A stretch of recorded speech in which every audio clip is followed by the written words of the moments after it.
What's up, everybody? Welcome back to the channel.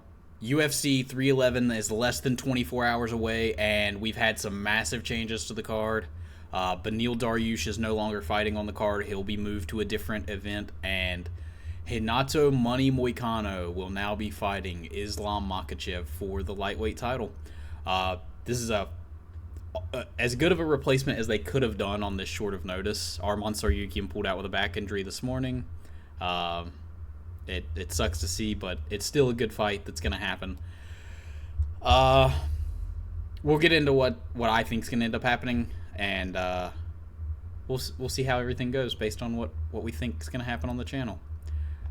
This should be an awesome card. It starts tomorrow at, I think, like 6 Eastern time. But we're going to go through each one of the fights, starting with the early prelims, ending with the main event, and then we will go into the percentages on the channel, how we've been doing recently, and we've been doing fantastic. Hopefully we can keep that up with this card. There have been a couple more changes. We'll go over them as we hit them. We're going to start with Tugir Ulanbekov versus Clayton Carpenter. This is immediately already a competitive fight. I think this is going to be a very close fight. It's a fight that Clayton Carpenter can win, but I think the judge's decision is going to end up going to Tugir. I think that he's too well liked. He's also very big for the weight class. He was much, much bigger than Clayton Carpenter, although Clayton's a very good grappler, and I wouldn't be surprised to see him get this fight to the ground and actually get some control time on Tugir. But I'm going to be picking Ulanbekov to win the decision. Until I see a massive change in MMA, guys like Tugir, Umar, and Islam are going to be very hard to pick against. Now, you can pick against them. It's just, you might really pay for that kind of thing. Yeah. We'll be going with Tugir in the first fight. I think he's going to win by decision. He could end up getting a finish, maybe a submission. Clayton does like to grapple a lot. Moving on to Ricky Turcios versus Bernardo Sopai. I think that even though Bernardo Sopai had a very tough knockout loss in his last fight out, he had been doing very well in the fight leading to that moment. Vinicius Oliveira just, if that's who it was. Yeah, Vinicius Oliveira just kind of walked through anything he was able to do. Turcios isn't the same kind of Terminator in that sense. Like, he's not going to walk through shots the same way. He's not going to be able on the same grappling level as Sopai. I think this is going to be a comfortable Sopai win. I almost want to pick him finishing Turcios. I want to say by maybe a submission in round 2 or 3. Rinya Nakamura versus Muin Gafarov. I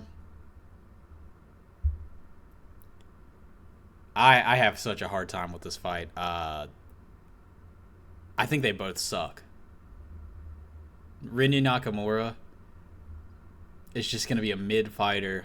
I think he's going to get the job done maybe in this fight. People hype him so much, and he hasn't beaten any level of competition that's worthwhile. I mean, neither has Gafarov, but he's at least fought some decent competition. It definitely makes me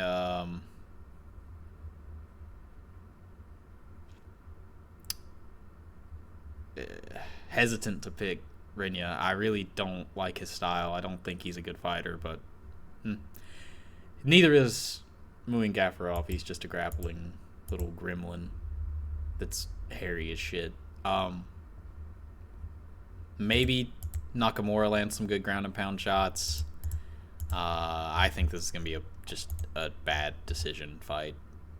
Moving on to another fight. We'll be going with Aline Perez by decision. I guess she could grapple well enough. There you go. There's your breakdown of that fucking fight. Garbage fight. Grant Dawson versus Diego Ferreira. Diego Ferreira this morning looked terrible on the weigh-ins. He looked like he was really feeling his weight cut. Grant Dawson's also just just hell of a grappler. Very sticky on top. Diego Fajedo's got great scrambles, but he's getting older. He's 40 years old at this point. And at some point, you do age. And with the bad weight cut on top of just aging over time, I think that Grant Dawson is going to get a finish over Carlos Diego Ferreira in the late third round, or early third round, maybe mid third round. In the third round, he's gonna finish Carlos Diego Ferreira. Moving on to Bogdan Guskov versus Billy Elikana. I think that's just way too much, way too soon for Billy Elikana. He's going to get knocked out. This fight was originally supposed to be Bogdan versus Johnny Walker. Johnny Walker pulled out not last minute, but it was fairly late notice. So Billy Elikana stepping in. I think it's maybe a week or two's notice. He weighed in at 200 pounds. He's a very undersized he's a middleweight, fighting at 205, and Bogdan he's actually fought real dudes, real competition in the UFC, beat the fuck out of them. We're going to pick him by round 1 knockout. Although, I will say, Billy Elikana has even mentioned that he wasn't ready for this fight. Signed on short notice. He had not been preparing too well. He's going to try to finish the fight in the first round as well, is what he said. So, if Bogdan gets outside of the first round with him, expect either easy rest of the win for Bogdan or a finish. Moving on to Zach Reese versus Azamat Bakoyev. I'm going to be picking Zachary Reese. I think this kid is actually a very decent fighter. He had a tough fight out with his last fight with Jose Medina, but I look at Jose Medina as like the James Lontop of middleweight. Like, he was extremely tough, got signed literally because he was tough, and James Lontop, same kind of thing. 0-3, fights Mauricio Hufi, and Hufi has one of the hardest fights he's had because the guy missed weight and doesn't get chinned. So I think that Zachary Reese is actually going to chin Azamat Bakoyev. I think that Reese is actually a decent fighter. He's got some pretty good skill. His stand-up and submission game are pretty good. He did lose to Cody Brundage. It's a big thing. He got slammed in a submission. He was submitting. He was about to submit Cody Brundage. Brundage slammed him. He was too retarded to let go and lost because of that. He has looked much, much better since. I will say, he's a betting underdog. I think this is a good underdog pick. I think people are hyping up the name Azamat Bakoyev a little too much. Decent fighter, but there's a reason he wasn't in the UFC. Moving on to Peyton Talbot versus Honey Barcelos. Man. Real quick. I am going to be picking Peyton Talbot. I think that Honey Barcelos is just old at this point. He's never really beaten good competition. Sure, Peyton Talbot is very new to the UFC. He is a very big hype train, if you can't tell, based on betting odds and based on Tapology's pick rate. But the kid's good. I've heard he's got really good grappling as well on top of his striking. Striking's decent. He tricked the last opponent into leg kicking him and straight riding him to sleep, which was just fantastic. It's an awesome way to set that up. He had him thinking to leg kick him the entire time and just counters it right off the bat. Honey Barcelos is going to be knocked out, I would say, maybe in the second round. Maybe a little more tricky than a guy. I look at him like the Eddie Wineland fight, maybe, for Sean O'Malley. Maybe it could be a little tricky, but I think it'll be a KO. We're actually going to switch that to the first round. Nah, we'll keep it second round. Kevin Holland versus Renier de Ridder. I want to pick Kevin Holland so bad because Renier's striking is so bad. It's horrible. But Kevin Holland just...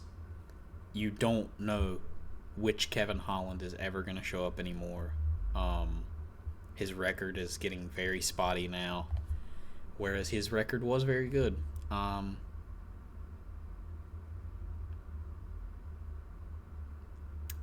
like Kevin Holland striking. I like him better at middleweight than I like him at welterweight. I know that all the commentators, for some reason, like him better at middleweight, but he was a much better fighter when he was at welterweight. They like him better at welterweight. Sure, he beat Yoquan Buckley, but that was a different Buckley. I think that Buckley would smash this Kevin Holland.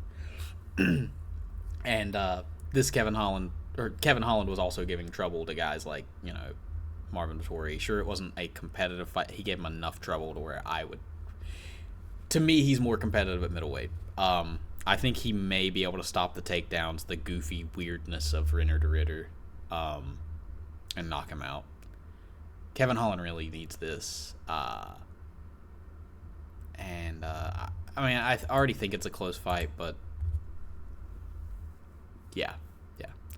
Holland's just, he's one of these guys who, he shows up sometimes, and I don't know. Against these bad strikers, he kind of shows up. And Rener de Ridder's takedown offense is not the best. So I'm going to pick Kevin Holland to... I'm going to pick him to eke out a split decision, actually. No, that's not good enough.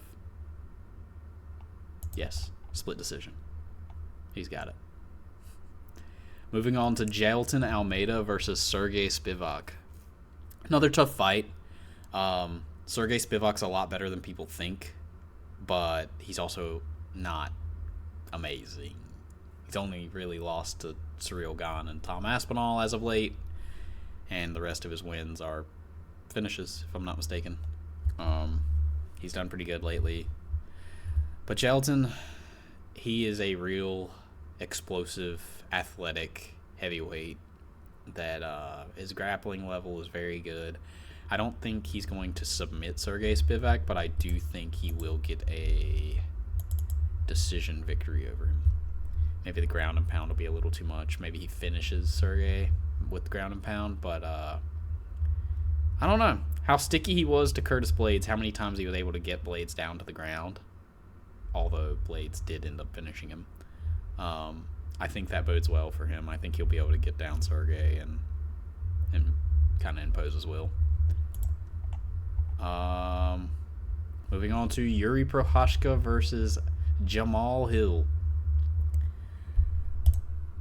I'm doing this not because of any other reason other than this dude will chad through anything as long as it's not Alex Pereira. Jamal Hill lost to Paul Craig.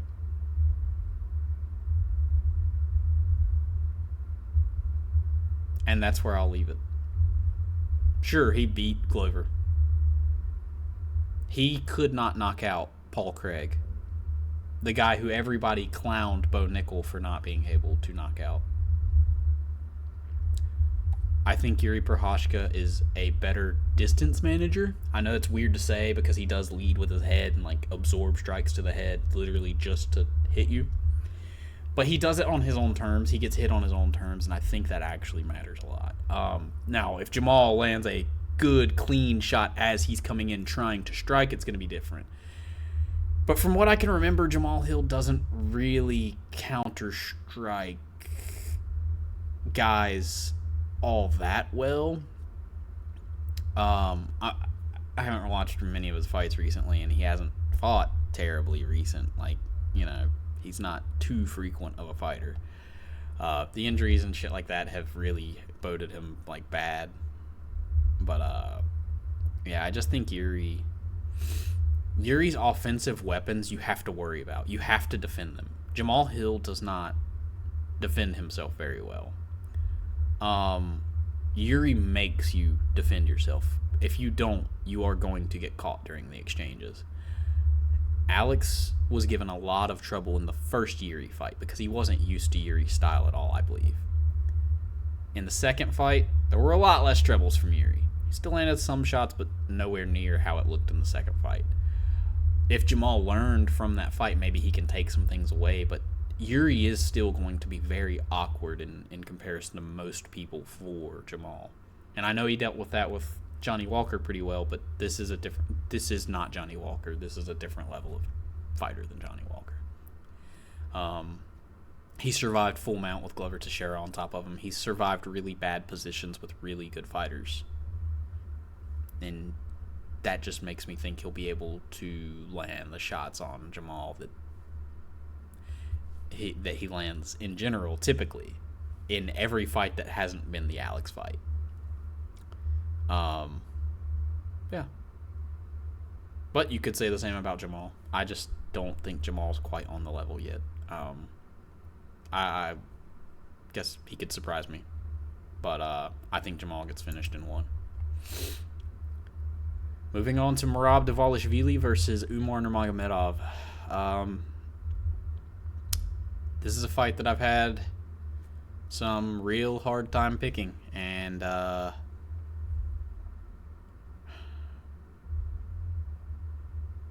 I can't see Merab winning. But I've seen this story so many times with Merab where he still is just able to hold them against the cage and stall out a decision. So many people have always been able to deal with the takedown threat alone. So many people. But it just doesn't ever seem to matter with Merab. Like, he just seems to have an infinite cardio and push you against the cage and push a pace to where you can't really get your offense off.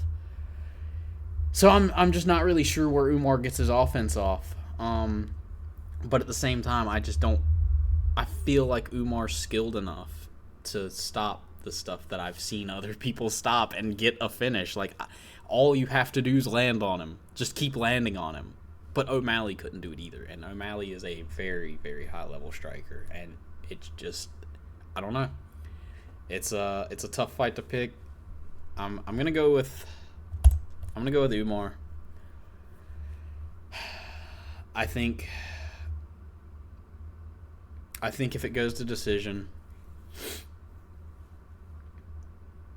I think Umar will be given the decision if it's a close fight. I think that Umar can land the better shots on the inside. The Khabib team is so good in the clinch at dealing with guys who pressure forward or like press hard into them, like lean against them in the clinch, and they'll use trips and stuff like that against the cage. So I'm gonna assume Umar is gonna be very, very well versed in trips for this. His clinch game is gonna have to be up there with Islam's. But if it is, I'm gonna go ahead and assume that it is. He's a high level grappler, or he's a high level striker, and he learned how to grapple through all these guys. We're gonna go with Nurmagomedov by decision. I think he gets it done. I think he'll be the guy to finally end this reign of terror of holding people against the cage that is Merab Dvalishvili. Moving on to Renato Moicano versus Islam Makhachev for the lightweight title.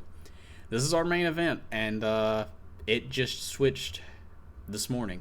We had Arman Tsarukyan fighting Islam Makhachev. Now it will be Renato Moicano, and I can't say that I'm not pumped about it. I like this fight. It is a fight that Renato can win, but I think odds are certainly not certain. The odds are massively stacked against him. He has the collarbone issue that he had in the past. If you look at his collarbone over here, you'll see like it's like dropped down really bad and the bone's like popping up over here. That's going to affect him in this fight if they go and grapple. And I mean, almost in every case, it's going to affect him.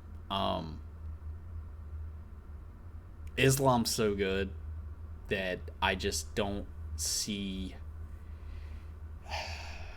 I don't see Moicano winning, but I can see how he does. If he can get a hold of the back of Islam Makhachev the way that Thiago Moises was able to, I could see him landing some devastating shots maybe, like he was able to against Benoit Saint-Denis with ground and pound. But Makhachev's never really been controlled while on bottom. So you're going to have to go with what, Makhachev's grappling has just been excellent. His striking's amazing. If there's somebody that's going to surprise Islam Makhachev, I think it's going to be Moicano. But because he was training with Grant Dawson and Dustin for this fight leading into the Beneil fight, so he's already training with a pretty good grappler and a pretty good striking southpaw who had just fought Islam. It's going to be a tough fight. I think it's going to surprise people a little more than we think. But I'm going to pick, if not in the second round, I think that Renato is going to give him a lot of trouble in this first round, especially. In the second round, I have a feeling that collarbone issue is going to start to show itself a little bit from the grappling in the first round. And I think that Makhachev's going to be able to get back up if they do go to the ground. And when he does, I think he's going to land he's going to try to set up the same finish that he set up on Volk. I know that that Moicano is fairly tall for the weight class, almost the same size as Habib or Islam, if I'm not mistaken. But I think he's going to go for that same head kick, try to set it up, because in the last, especially with the shoulder injury to this right shoulder, and Islam being a southpaw, I think that head kick's just going to be coming up over and over, not over and over, but enough to keep this arm, the right arm, distracted of Moicano to where it's going to, he's going to have to push a different kind of fight than he's going to want to, I think. And I think that's going to fall right into Islam's game. He's either going to catch him in a Darce choke, or I think the head kick's going to be there. It's not what I want to see. I would love to see Renato win the title. I love the fact that he stepped up on short notice for this. He should be higher ranked than he is already, and he should have been fighting a higher ranked opponent. But it is what it is. Now he's fighting the champion, and we will see what the hell happens tomorrow. But these are the picks. We can go back and take a peek over them. Or not, never mind. Oh, no. We'll take a peek back over the picks, and then we'll take a peek at the stats we've been putting up lately. Umar, oh my god. Tagir is who we've picked in this first fight. Then we got Sopai, submission. Renya by decision, kind of 50-50 on that one. I don't like Renya Nakamura. There's a women's fight. Grant Dawson by KO, or TKO, late rounds, ground and pound. Bogdan Guskov, quick KO. Zach Reese, quick KO. Peyton Talbot, not quick KO. KO, though. Holland by decision. Almeida by decision. Prochazka by a quick KO. And then we've got Nurmagomedov by decision and Makhachev by KO. We should have some great fights on our hands, though, this weekend. Now we'll move on to how we've been doing fight picks wise. We're up to 64.3%. I think that's the same percentage as last week. But our last week's fight card, we did pretty good. We went 9 out of 14 on the fight picks. 300th on the site. Pretty good. But yeah, we've been doing pretty great lately. Awesome fight picks. And anyways, let's go for that.